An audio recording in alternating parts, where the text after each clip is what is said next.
A new report from the University of Montana finds tourists spent close to $700 million in 2016 and 2017 combined here in this state.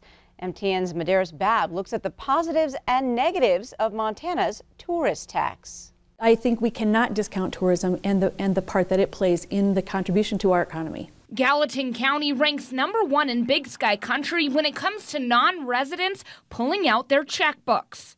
$660 million generates about 8,500 jobs directly, so it's very important to our economy.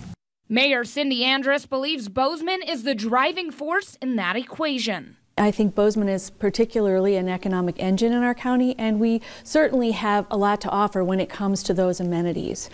Close to 50% of tourism spending goes to lodging, restaurants, and guides. The Bozeman Chamber of Commerce says that they are trying to bring more people to the region by trying new online marketing. We're trying to do everything we can do to sustain and take full advantage of the $677 million of expenditures to make sure that Bozeman gets their fair share of it.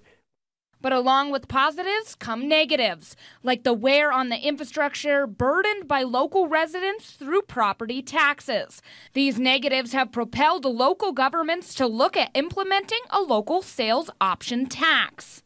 I think that the local option tax is a subject that we really need to visit and see what the impacts of that would be on our property tax owners as far as reduction of property taxes paid to the county and the cities would be. I think it's a very interesting option. We continue to look for all options that help to alleviate that tax burden for the local residents. So it will be one of the tools in our toolbox that we will continue to look at. Whether the county and city will be able to enforce a sales tax will ultimately be decided by the state legislature this winter. In Bozeman, Medeiros Babb, MTN News.